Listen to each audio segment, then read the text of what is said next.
podcast. I'm Karyn Bryant, here with... What's up, everyone? Alan Jouban with you as well. So usually we're talking about the fights that are happening. I'm usually an anchor with the UFC. You see me a lot on our ESPN shows and things like that. But of course, currently we don't have any fights right now. Alan, usually you're employed as well, right? Usually I do have a job as well, Karyn. Yeah, I'm a welterweight fighter in the UFC for a while now. I've been fighting in the UFC for about 6 years and a dabble in a lot of other things like acting and whatnot. But yeah, we've been doing the show for a while. So if this is your first time tuning in, stay with us. We're going to have a lot of more fun stuff once the smoke clears with this whole thing in the world right now. Absolutely. Well, yes, and we have had MMA Heat here, Wade and I, since 2007 or so. So if you are bored at home and you're looking for MMA content to enjoy, we have a ton of things here on this channel here on Karyn Bryant channel if you're watching this on YouTube. Also, just go to MMAheat.com. Ton of stuff there. Also have an MMA Heat channel on YouTube. So there's a lot of things here if you feel like digging in. And now, Alan, today I do believe we should talk about the Jon Jones situation. We might want to talk a little bit about what is happening with UFC 249. We're going to talk about Submission Underground 12, which happened yesterday. But first and foremost, Alan, what's on everybody's mind, and I got to see where you stand on this, with Tiger King. Yes or no? Are you down or not? Wait, I think I was laughing when you said Tiger King. Is that what you said, right? Yeah. Okay, thank you. I was hoping that's where you were going with this. I'm very happy that's where you went. Yes, I had been watching. I finally was able to finish it last night. You know, we talked about this the last one. I think it was Aaron Hernandez, whatever, the other show that was similar to this on Netflix. It was only 2 or 3 episodes. Much easier to get through if you're doing 45 minutes a night for 2 or 3 nights. I didn't realize this one was like 7 or 8 episodes. They've got a great deal of content, and so it took me a while, but got through it last night. I was hooked on it 100%. And you know, the funny thing about it is that you find, maybe I'm alone. Please tell me if you agree, Karyn, or our viewers, but you find yourself rooting for Joey Exotic as crazy and absurd as he is, and the way that he gets himself into trouble, and he starts a lot of these downfalls, his own downfall. But I find myself rooting for him. I could not help it. I felt like, is it Carol, the one that he's going against all the time? Carol Baskin. I feel like Carol, she's got that quiet, mischievous, don't trust her thing about her, and I was on Joey Exotic's side. What about you? All right, so here's what I should admit first and foremost is we only watched 1 episode.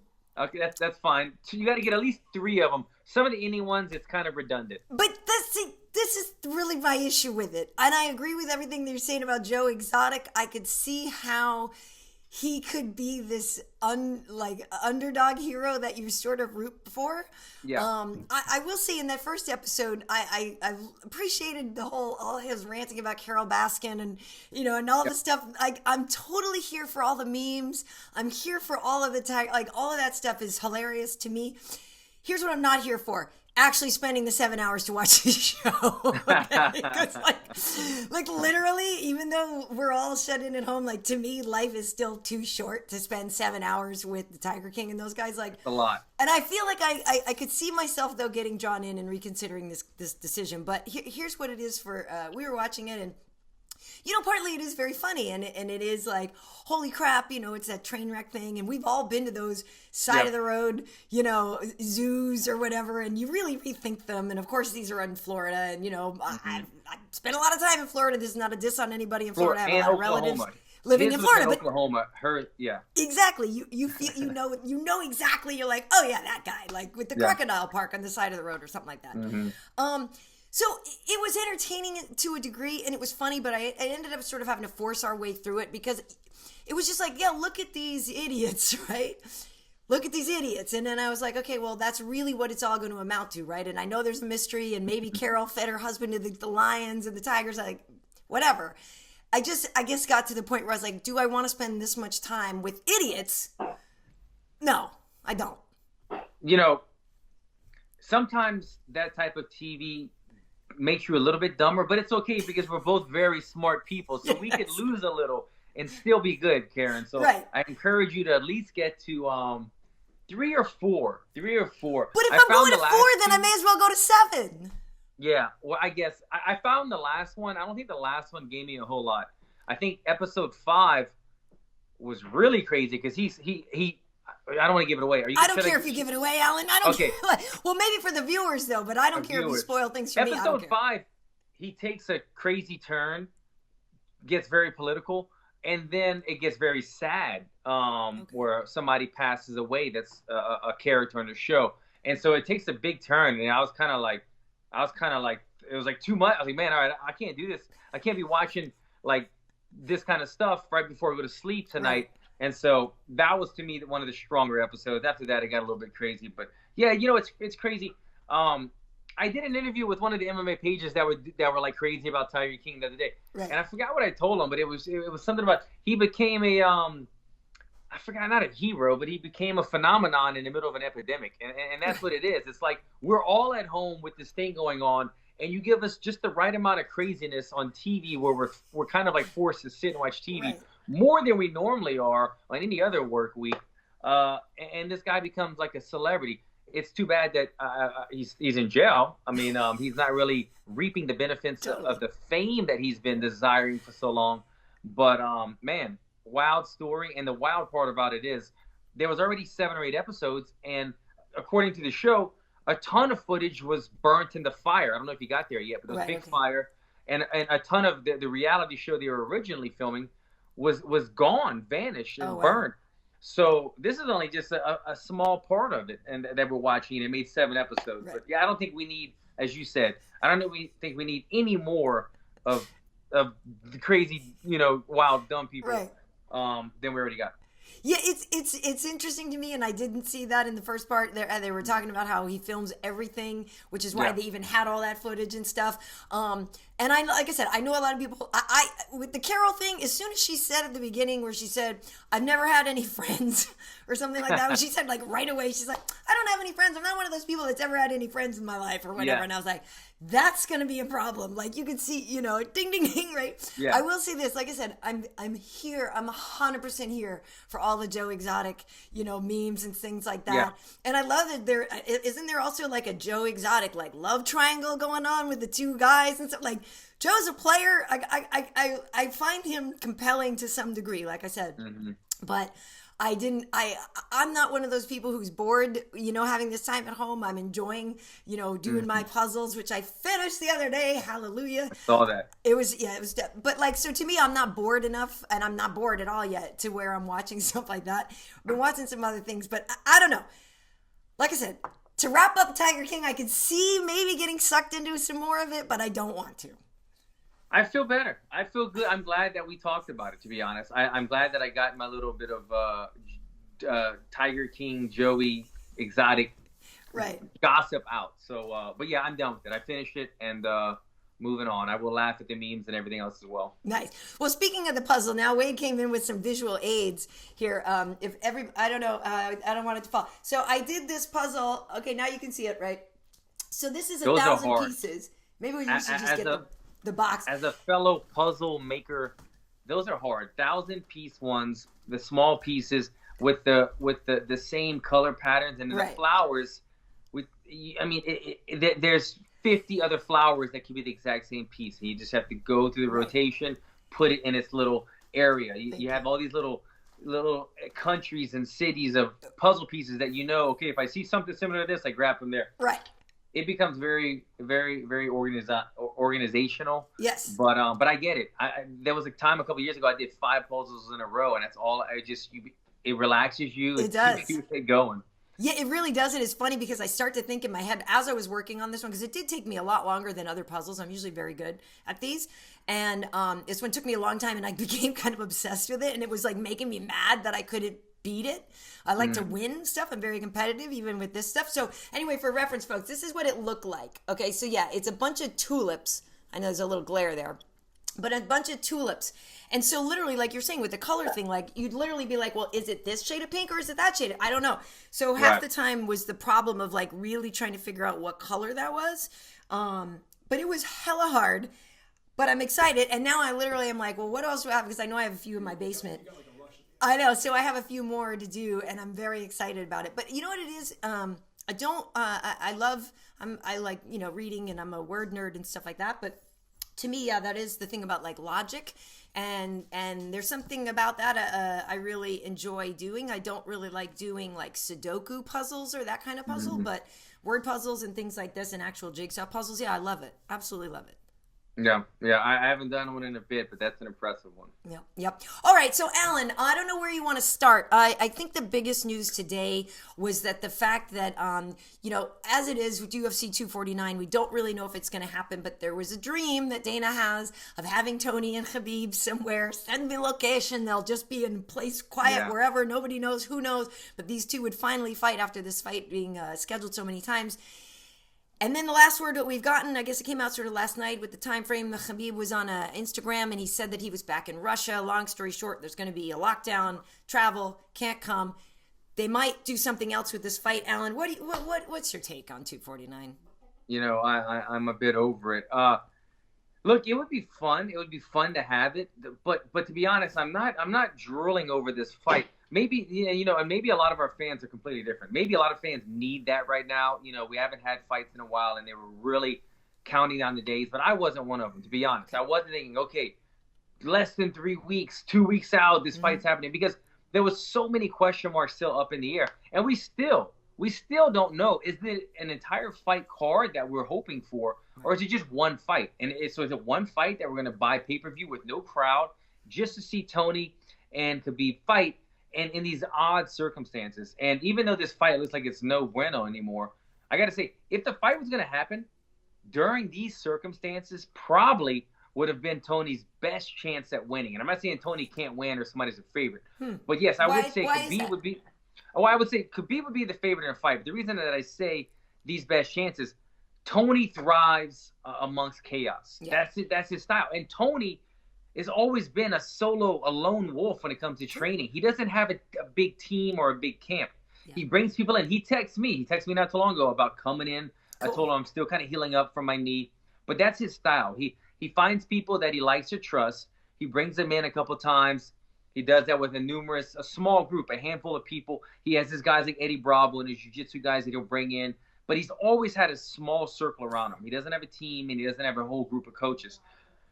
Khabib is the exact opposite. We always see Khabib with a huge ring of cousins and friends, and he's at AKA, which is already a big gym, but his circle alone is already big, and that's kind of where he thrives. So with everything going down, I would hate to be in camp right now. I couldn't imagine trying to drive to Black House, drive to Saxon Muay Thai, go to Muscle Farm, when everything is closed down, making my coaches try to find a way to open the gym or do it privately or put themselves at risk for the coronavirus, whatever it may be. This is ideal situations for Tony, more so than it is for Khabib. It slipped through the cracks for Tony. I don't understand, though, Karyn. Maybe you have more info on it. Why would Khabib travel to Russia this close to a fight? I know it's his hometown and it's his homeland, and there's other question marks in the air about we don't still know where the location is going to be. But to travel outside of the country with all the restrictions going on right now, so close to a fight, just kind of blows my mind. Yeah, it does. And you bring up a lot of good things. First and foremost, one thing I want to mention is you and training with Tony, because you make such great points about him being a lone wolf. And I hadn't even really considered that part, but that is really very true. Like that's this is normal for him in a way. Like, no, this is normal. Yeah, like so. 14, this is like, that makes a hell of a lot of sense. I didn't even consider that could be definitely advantageous for him in terms of the headspace, mental preparation going into this fight. Because yes, he thrives in chaos, like you said. But it does remind me, and I'm sure Wade will drop in a video here. The time we went and filmed you and Tony training was so great up at Unbreakable and stuff. Yeah, and I've always. Anybody who knows me, who's ever seen this podcast more than once knows that we're like the biggest Tony fans. Like, he is amazing. And I've always thought that he is just something special and just such a unique, one-of-a-kind person. And I always said before he actually came out and spoke about his mental health, issues and things, I always said as a compliment, like, he's the right kind of crazy. He's my kind of crazy. And I always felt that as a compliment to me. Like, I really feed off of that Tony vibe. Of course, I never want to make light of anybody's mental health struggle, but that's what I'm saying. So your point was very good about that. I do think that helps. Your point about Khabib leaving, though, I don't know. So what I've read and just parsing here and there, and obviously things can get lost in translation, is that, he was at AKA, had a great camp there and everything, and then thought maybe that the fight would be in, let's say, the Emirates or Dubai or something, and supposedly he had gone over there, and then found out, like, oh yeah, there is going to be some changing of travel and restrictions and stuff, and from there, what I'm understanding is that he went home because didn't know if he'd, like, be able to go home at all or something like that. Yeah. But I agree. It's like, if you thought you were fighting in 3 weeks and Russia's going to be a tough place to get out of, why would you have necessarily gone there? I don't know. It's a big gamble. He was a really big gamble that he knew it was a gamble. Why take that risk, I don't know. I don't know. And I'm not even trying to be, like, ridiculous about this, but literally maybe he thought, Dana's friends with Trump. I'm in good graces with all the political leaders over here. Like, I mean, who knows? Maybe he thought somebody can pull some strings and get me out. I don't know. I'm not going to argue with what you just said. I mean, when it comes to being connected, he's very connected in that side of the world, and so is Dana in this side of the world. So, but yeah, I mean, it just, with so much at risk at this time with all the restrictions, but then also just think about the history of this fight. Yeah. How many times has this fight been canceled and not made? And this is what they said would be one of the most highly anticipated fights in UFC history. Yeah. And you got that at stake. You've got all that at stake, and the times that they had to withdraw from this and to gamble on leaving the country like that. Not a smart move from Khabib. We don't know the backstory, so I'm not going to sit here and kick him or anything. But I don't see why he did that.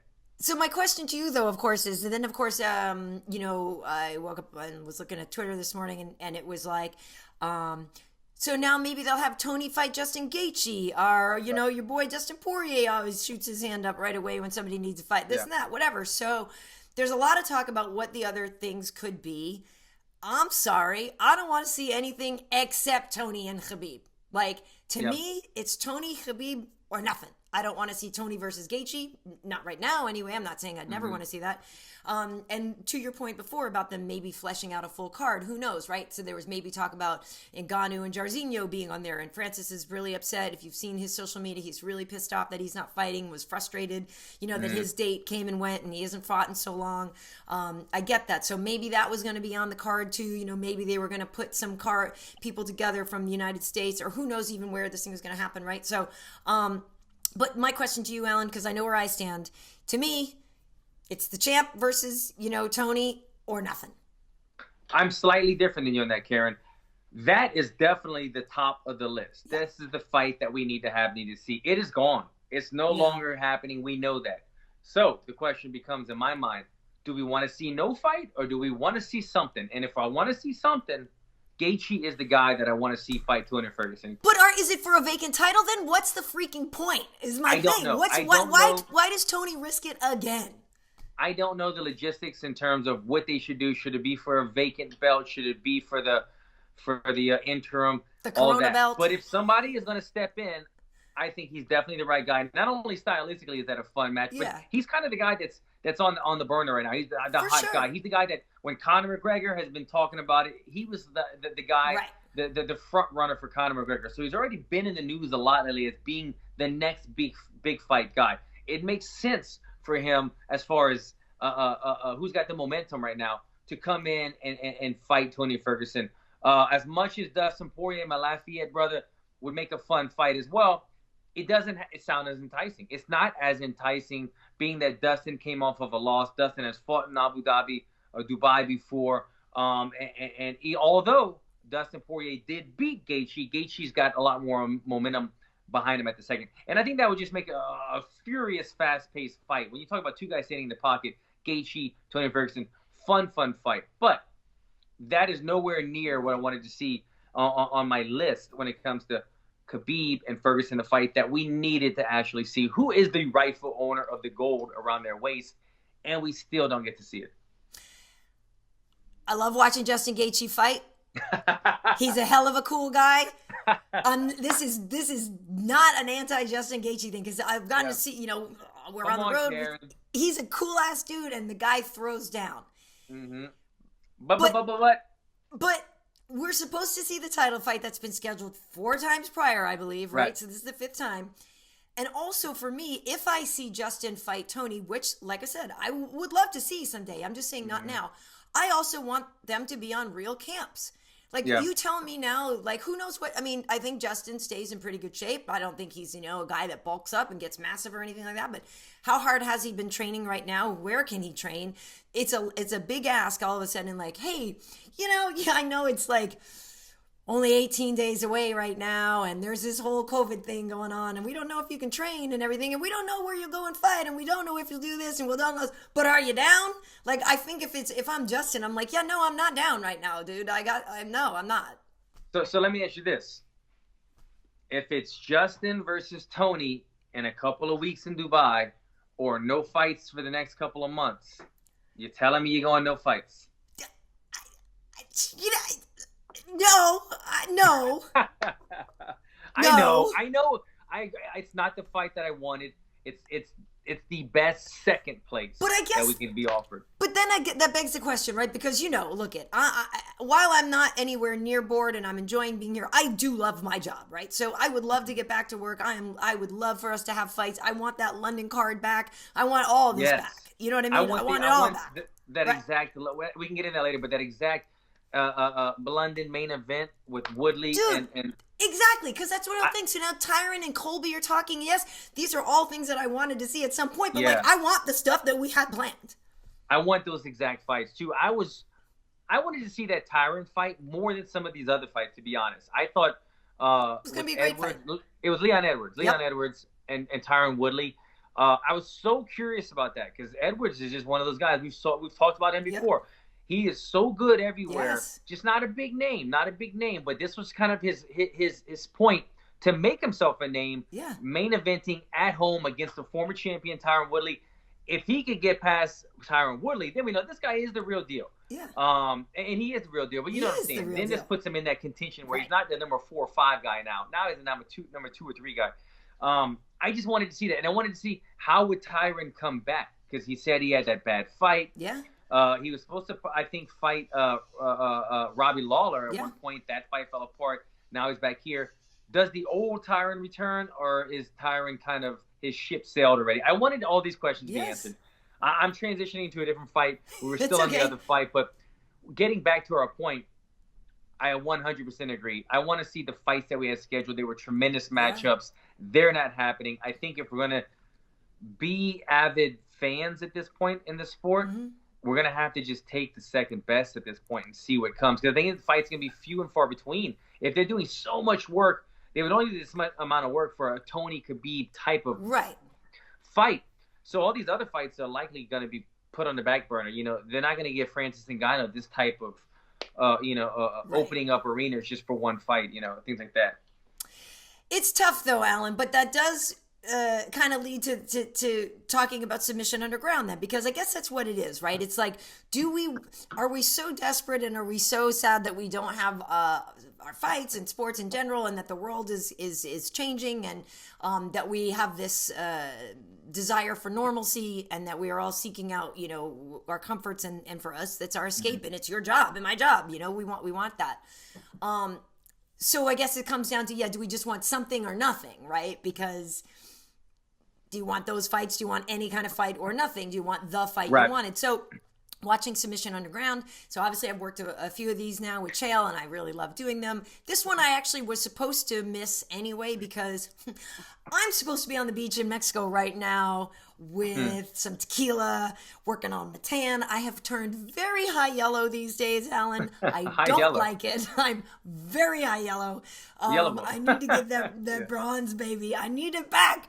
But so we're supposed to be in Mexico, so I was going to have to miss this show anyway. But then all this happened, and then I was like, well, shoot, I guess I could have worked it. Well, then no, I guess I can't work it because they did it in a grain silo or whatever. Chael was alone one place. The fighters were in a silo. There was just a referee, no corners. They kind of touched elbows, all this. They were rash guards, tights, the whole bit. And I will admit to you that I did enjoy watching it because I was like, oh, look, sports. There's something on. Sports. Yeah. So it was something to your point, yes, I guess I wouldn't mind having a fight rather than no fights, but. Yeah, I think we're all making adjustments right now. We're all learning that we got to get back on schedule. We have to find a way to work out. We have to just find ways to keep ourselves occupied. Yeah. And if part of that is making an adjustment in how we watch sports, maybe the ranking system has to get thrown out of the window for now and say, okay, this fight and this fight at this time on not a camp or a full camp, we just have to kind of take what we can get possibly. We're still sorting that out. I'm not saying this is what the sport's going to, but right now it's just uncertain times, and the matchups are kind of portraying that as well. Submission Underground, I did watch the main event. My guy Kevin Casey was in there against who was he going against? I forgot his name. Craig Jones. Craig Jones is like the hottest guy in jiu-jitsu right now. He's great. Undefeated, at least in Submission Underground. I don't know about completely, but my guy Kevin Casey, longtime black belt. The thing that I was worried about in this fight is kind of how it happened. Well, first of all, Craig Jones is a phenomenal leg lock submission artist. He knows them all. He gets guys in quite a few seconds, very fast. But Kevin Casey is a great black belt, but he's a black belt, and then he became an MMA fighter. And MMA fighters adapt to MMA, so we don't work on all the small little heel hook and leg lock games. As jiu-jitsu has evolved over the years, jiu-jitsu has become very, very much deeper into the leg lock game. Yeah. Probably when you watch competitions, 75% of the competitions in regular time come from leg locks at the high level guys, because that's the only openings that you can find. They're too tough to get on the rear naked chokes and those. Where I know Kevin is not like a pure leg lock guy. So like, damn, that's the one opening. But Kevin does have wrestling and that MMA ability to just throw guys off and then make it a dirty fight almost. And so Kevin did that very well. A lot of Craig's former opponents were lasting 10, 20, 30 seconds. Nobody even got past a minute, they said, when I was watching. Kevin went until, I think, 2 or 3 minute mark. Eventually got caught in a leg lock. But a fun fight. It was fun to kind of watch something that was like I said, I rewatched it, but it was live a few hours earlier. Yeah. And it was funny. Okay, this is a current event, because I've been watching these fights on ESPN or whatever that were last year, and there's so much replay happening that it was kind of fun to get a little bit taste of the reality again. Yeah, of something new, and it's amazing. Craig is amazing. He usually, like you said, submits people so quickly. So Kevin did have some advantage here because those two had trained together in the past, right? Yeah, so that's the one thing that H.E.A.T was talking about. Like, look, Kevin might have more of a chance here than people are giving him because they are familiar with each other. They've trained together in the past. And Kevin will know what's coming and can feel it, and whether or not he can stop it is one thing, but he'll, as you said, he did a lot better than a lot of other people, and he lasted a lot longer than a lot of other folks. Because usually Craig, we barely get to introduce him or whatever. You barely get to enjoy any of the Tiger King clothing that he wears. And he loves his cheetah print. And then it's over. And of course, the last time we saw Craig was at the tag team submission that we did, where he never even got to tag in and stuff. And so D-Rod, anyway, I do want the tag team to come back because I think he and Nicky Rod, rather not D-Rod, Nicky Rod would do well against other people. It was just the strategy and stuff that was happening there. But if we can tweak the rules on the tag team, I think it can come back. But I guess, Alan, because I really enjoyed watching Submission Underground. I thought it was fun, and they are fun shows and stuff. And it's just always fun to hear H.E.A.T doing his thing and talking and telling stories. It was like story time with H.E.A.T with some matches thrown in, which was enjoyable. But I guess for you, Alan, I would ask you, because if you, let's say all things were equal and you were healthy right now and stuff like that, and they were like, yo, Alan, April 18th or whatever, or Submission Underground or whatever, would you come and do this? And it'll be your regular fee. Like, I'm not even going to say they're going to sweeten the pot or whatever. Let's say your regular money and this and that. How hard would you have to think about doing that? You are a professional athlete, but you have to, you're a prize fighter. But in this, climate and everything, I really think how hard would you have to consider saying yes or no to that? Yeah, well, I think it's you have to think not as hard when you're talking about a submission fight, a jiu-jitsu fight. You're not going to get knocked out. If you get tapped out, you get tapped out. So for us, even though when I have competed in jiu-jitsu, I still do get nervous. I still have those nerves. But then I look at my opponent and I go, I fight in a cage in front of thousands, millions of people. This guy's about to try to submit me. It's not scary. The nerves are there, but the scare factor is not there. So I would jump on it. And I've said it before. Once I do get healthy, I think I am going to start competing a little bit in the grappling tournaments. And I'd love to do Submission Underground then. But at this point, yes, if I was healthy and I wasn't recovering from an injury, I probably would take that. Would I be in my best condition? Probably not, because right now the last thing I want is to be rolling with 3 guys and everybody's sweating on each other. So it makes the training very difficult. Some people probably have advantages. Some people that have brothers that are fighters and trainers or wives or girlfriends, they're still kind of training, and there's people that are training in gyms that they're just not posting it or whatever. But for me, no, I'm keeping my distance from a lot of people right now. I'm putting on a mask when I go to Home Depot. So the last thing I'm going to do is go to the gym right now and have people sweating all over me. Not at this point. So it would be tough. It would be tough to take a fight right now with no training. But I think some fighters are probably thinking, you know what? If they are training a little bit, yes, they would jump on it right away, because if you can make a little bit of money, a little bit of 5-10 G's here or there, doing some jiu-jitsu, not even taking that much damage, then why not? Yeah, and I suppose if it got to the point where, let's say they had a test and you could do the test on Friday or something and know, obviously that's the whole concern, right? Is making sure that everybody is negative and safe. Negative, Yeah. I don't know. It's a lot. It's a lot to ask. And like I said, it's also just tough because, like you said, being ready, being able to train, and even being ready to go is the hard part.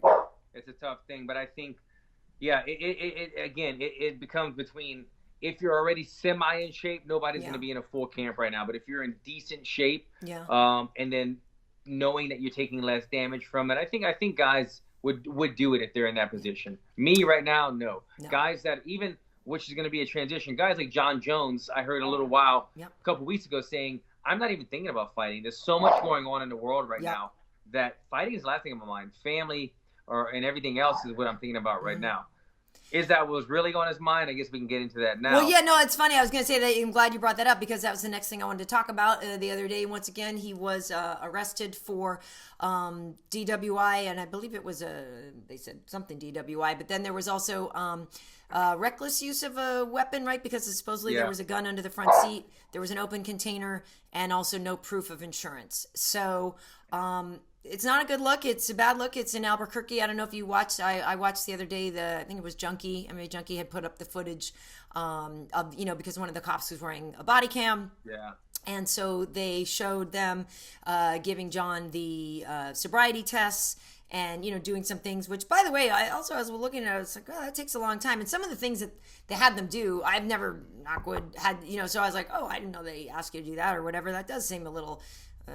Even if you were sober, like that one seems a little challenging or something. There were a couple things, but what I wanted to ask you about was more not so much about I know a lot of people, it's like really easy to pile on, and it's like, oh, here he goes again, and John's a screw up, and people say that all the time, and obviously he's gotten into some troubles before, but the more I watched that footage and just hearing him talk to the officers, and once he was handcuffed, and he was talking about having anxiety, and the reason partly during the test that he needed to get the instructions a few times, he says he has short-term memory loss, and does say he has some anxiety, and hearing in his voice he wanted to take his hoodie off. He asked if he could get the hoodie off and get some air in the car, and it actually made me really sad watching it. The war it went on, it just really bummed me out, and I don't think it's cool. Like, I know a lot of people are just piling on and make a lot of jokes about him. Like, it made me really sad. It did. I got the same thing from it. John is a guy that came on the scene and shocked the world. His youth, he was so young, one of the youngest champs we've ever had, and this amount of ability that we haven't seen inside the octagon. And then the history, the timelines that are piling on. Whoa, this is a mistake. Rashad Evans is saying that the guy has a different personality. And he's got so much battles with so many people. Right. And then the DC saga. And why do so many people not like Jon Jones? And then we went through all that. And I found myself in his last couple of fights kind of rooting for him again, going, you know what, man? Like, he's been kind of keeping his nose clean. He's defending his belt. He's staying active. Like, you know what? Like, okay, some people, you just accept them for who they are. And I accepted John for that. And then this happens again. And I don't have any type of animosity towards him. I don't have any kick him when he's down or make an excuse. But you said it, Karyn. It makes me sad because he knew that he did it again. He knew that he's his own worst enemy. Yeah. And what I heard in his voice was desperation. Even if some of that was true, I have anxiety. Maybe he has short-term memory loss. I don't know if I believe all that, but even if some of it is remotely there, he's being vocal about it because he was scared. He knew that he messed up, right. And he's like, this and that. And I think he mentioned something about, I try to feed the homeless or help the homeless people out. That's why I'm out on the street. And there was just all these excuses because you can hear the desperation in his voice. But he's got to know, look, I go to the gun range all the time. I go to the gun range with a good friend of his that talks to Jon all the time. Right. Like he FaceTimes when we're at the gun range, right. He'll FaceTime Jon. And when we go to the gun range, we know, put the gun in the case. In the trunk. Put it in the trunk, in the back. A lot of times you have to have like a cord that goes through the chamber. Yeah. The laws might be different in Albuquerque. And I get it. He's in Albuquerque. It's more country. But you can't have a gun underneath your seat all the time. You can't be having an open container. You don't have insurance. Like, you're the champion of the world. You should have people in your circle. That's Jon. You should be getting people helping you. Like, he doesn't. I don't understand that his assistant or somebody like that. He's making enough money now where he should have people helping him with, make the right decisions, or even if they're not a decision maker. But why did he not have his insurance? Why is he? Well, just the little things that he's willing to risk and gamble astonishes me when he's got so much at stake all the time. It blows my mind, but I felt bad for the guy too. I really did. Yeah, it's interesting. It said, no proof of insurance. That could just mean, I've left the house when the insurance card isn't in my wallet or something, right? So it just said no proof of insurance or whatever, right? Right. And then they were going to test the gun to see if it had been used, or they said, I read one thing that said they were going to test it to see if it had ever been used in any crimes around. I don't know if he was just going off, driving out. Like you said, Albuquerque is really wide open. A lot of the places, I don't know, it's not smart to do it, but maybe he's out shooting. I don't know. He just wild. And he said he was, it's a little stir crazy at home, which is something a lot of people can relate to for sure. But yeah, so for me, it was just the same thing. Like, you could hear in his voice, like, oh no, I've done it again, right? And yes. Like you said, you don't know what's true and what's him trying to get out of something, like, right. Or whatever. But it, sounded believable. Sounded believable. I just want to say this, because I'm not trying to come down on him. We both of us acknowledge that, but like I grew up in the country or in a small town, and I grew up driving in my grandpa's truck with a gun in the back of the window. Right. And we would just walk around with guns and go shoot if you're in the country.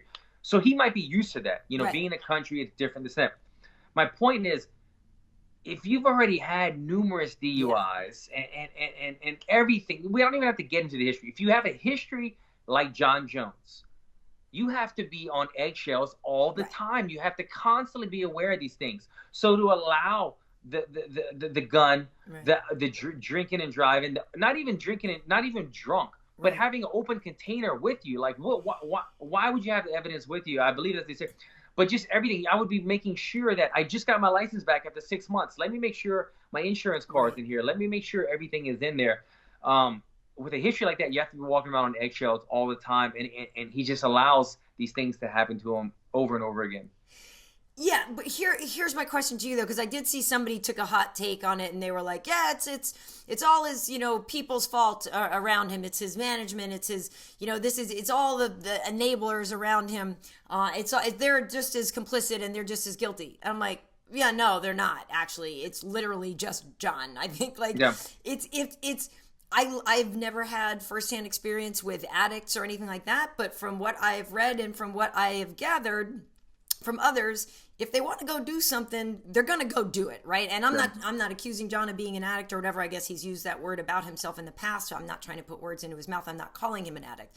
I'm just saying, but when people who are addicts or whatever want to do something, right? You see it all the time in these intervention shows or whatever. When they want to do something, I don't care how many people you have trying to stop them, right? People do it. Like, if you are that hell-bent on being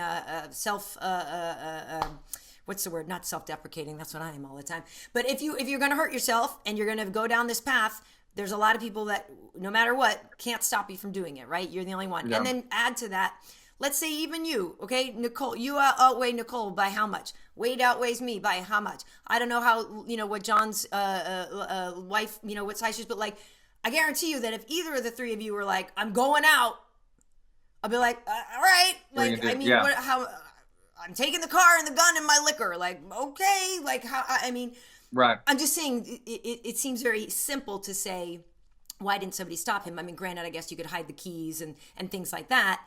But if somebody wants to go do this stuff, they're going to go do it. I agree. You know, my take on Jon is, God damn, I like Jon, man. I feel like Jon is a good guy with the devil on his shoulder. And he's in that fight constantly. Yeah. I don't know. We said all there is on it. It's really, tough. But it's tough. It sucks. It sucks, and I'm sad for him. Yeah, it sucks. I mean, and again, we know in the past there was the accident with the woman, you know, whose arm got broken. Like literally, I guess to me, you know, the only thing is you wonder, is one of these going to be the last wake up call, or is one of these going to be the last time it happens because something tragic is going to happen? And those are the only two outcomes that I feel like we're left with, and they both suck. Yeah.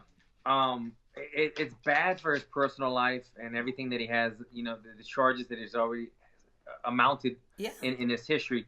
I want to say this, and you might completely disagree, but I don't know if this is going to affect his fight career that much. It might affect his sponsors, but Jon already said, I'm not really thinking about fighting right now while this epidemic is going on with the coronavirus. Right. Fights aren't really happening at the moment. So if you're going to take some time off or whatever, now's kind of a good time.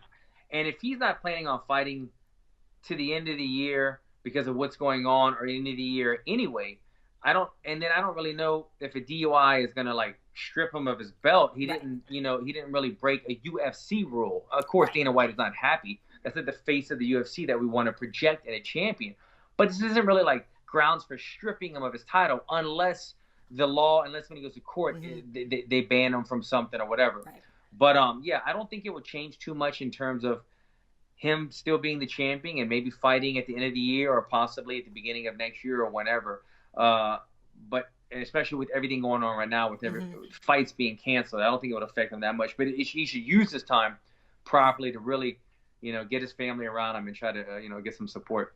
Yeah, I agree. I'm not sure it's a title stripping charge. But I guess really what it comes down to is you guys also have a code of conduct, right? A UFC code of conduct, and whether, you know, what happens with that, or if there is a suspension and that kind of thing. But yeah, I guess really my takeaway from it was, it made me really sad. And also it was just like, come on, man, please get it together. Because I don't want something really tragic to happen to, you know, him if he hurts himself or somebody else, because that we just can't see that. So I really hope he gets it together, because the guy is such an incredibly talented fighter. Like, that's the whole thing. And like you said before, everybody's been on this road with him, right? Like, I remember interviewing him when he first got in the UFC, and it was like, this kid has so much promise, and we've all been on this ride of so many ups and downs. But I agree with you, like, even though when I went out and I was watching that fight, there were a lot of people that were rooting for Dominic, but Jon has got all those legion of fans that are just like, this is the baddest MFer. And like, they just love that. And he is a total badass when he's fighting. It's so fun to watch. That, like you said, with the devil and the angel there, it's just like, man, I don't know why this one devil has so much more control over how he leads his life, because it's maybe it's right. Like, genius is often paired with insanity or whatever, right? People are extremes in a lot of ways. A lot of time, a lot of amazing musicians are also really crazy or really whatever. So maybe it's just that those two things have to coexist for him. I don't know, but man, I hope he doesn't hurt anybody. Me too. Jon, MMA Heat people, we're not gonna kick you while you're down. We broke it down. We talked about it, but man, like, honestly, I just want to wish him just to get better, get back on track, keep breaking records, retaining his titles, all the good stuff. I love seeing it. I don't want to see any more of this. I hope the best for him. Yeah, absolutely. All right, well, Alan, I don't know about you. You said you did a workout this morning. My workouts, I was running more at the gym, and I've been out a little bit. We have our trampoline, and I've been going for power walks and doing some videos here and stuff like that. But I've also been cooking a lot. So I'm trying to, like, I don't think I've really gained any weight here, but I've been like, the other day I was like, well, I'll just make everybody mac and cheese. And then I was like, let me just make apple crisp and stuff Aurora and I made last night. So have you been feasting in these times at home, or are you pretty good? Yeah, I mean, I'm working out and eating. I wouldn't say I'm like I'm not trying to rip my shirt off every day right now. You know, I don't know how the six pack's looking, but I'm probably bulking up. You know, the funny thing about quarantine, Karyn, and I don't know where you stand in this, but like for me, and most of my fighter friends, like we're not in great shape right now because usually we work out 2 times a day, 2 hours, you know, going through class, 1,000 kicks, 1,000 sprawls. Right. Right now I'm doing like, you know, I do the kettlebells at home, or then I'll go on a walk with the family. My wife, she goes, babe, I'm getting in such good shape. And I go, how? We're not working out. She goes, no, she's working out, not working out. I'm going on a walk every day. I'm like, oh yeah, because like for my wife, when she has a job and she's doing eyelashes and all that stuff for people, she's not able to go to the gym. So quarantine time, people that don't go to the gym that often, when you're walking 3 miles a day or you're doing a little 30-minute workout, that's a lot more than average. But people that are professional athletes, this is a lot less than average. So I don't know. Well, where do you stand in this whole thing? How are you feeling with your body right now? Well, I'm feeling I'm it's at a maintenance level with like like a touch of fluff, like just like because I've been like, you know, I've been working hard. Yeah, at the beginning of the year, and I was like, you know, because I know the work's coming up and it's getting busier and busier, and you know, and I was like, you know, working out more and running and da da da da da, and like, yeah, you know, I'm looking good, feeling good, and then so it's maintenance. And like I said, for me, I don't usually sit around and eat apple crisp at 9 o'clock at night. You know what I mean? I don't usually eat mac and cheese, although I only had a little bit. I mostly did make it for Wade and Aurora. I don't really usually eat that kind of stuff, right? So I've eaten a couple of things that I don't usually have. But if I'm honest, I would say that the extra calories come from the wine. Oh, okay. Well, we're being honest, and I'm glad. I'm being 100% honest. My wife's outside right now drinking champagne and tanning. So that's quarantine times right now. But yeah, I like how you said that. Maintenance with a little fluff or whatever. That's probably me right now. I'm probably 5 pounds heavier. Yeah. But you know, there's some muscle there. But yeah, the six pack, the cardio is not happening lately. There you go. Well, we do get pretty good cardio workouts in on our trampoline if we want to, but it's funny with the champagne, because literally yesterday, because like I said, I've just been cooking more. I do like to cook. So I made this frittata and everything, and then I was like, I'm the a-hole who forgot to get something for mimosas. So I might have to go foraging today for some more food to go get some stuff. So I might have to pick that up. But in general, like I said before, like I don't hate this. Aurora's spring break has officially started now, so we don't have to do any school stuff for a couple weeks here. So I'm trying to make the best of it. Nice. Same here. Yep. All right. Well, so this podcast and all of our podcasts are available as audio downloads at MMA.audio. You can find them all on MMAHeat.com as well. We also have the MMA Heat channel and the Karyn Bryant channel on YouTube. On Twitter, follow me at Karyn Bryant. We have MMA Heat there as well. On Instagram, I am KB Heat. And, of course, you can follow Wade as well. He does all the technical stuff and production here. So that's just at Wade Eck. Yeah. Like, what's the handle? I don't know. It's just, you know, the ones you just see all the time. It's like, how do I remember? Wade.Eck, though, I think, on Instagram. Yeah. Okay, Alan, where can they find you? Nice, guys. You can follow me as well at Alan Jouban. I keep everything the same on my social media at Alan Jouban. And if you're interested in the workouts I was talking about that I've been doing, my coach, Taylor Ramsdale, I think it is Ramsdale Strong Live or Ramsdale Strong IG Live, something like that. You can check it out. Ramsdale Strong, he's got a channel. I think it's $10, and it gives you 3 workouts a week right now, but you go live and you're participating with like 60 other people. So it's kind of fun, 30 minutes, and I was sweating this morning. I did it with my wife. So anybody else looking for like a little outlet, 10 a.m., check that one out. Nice. Yeah, I also do those 1 pound weights. Yeah, I know those. Yeah, see, you're a pro. You've been on TV before. I like how you profiled the drinking at the bottom. Yeah. You know. Oh, I know. All right, I don't know, that one went past everybody. Don't worry about it. Yeah, exactly. Hey, listen, best to the fam, hopefully everybody out there watching is doing okay. Wishing everybody to stay safe, but please just don't go out unless you have to. Yeah, I agree. Best to you guys. Thank you everybody for watching. See y'all soon. See ya.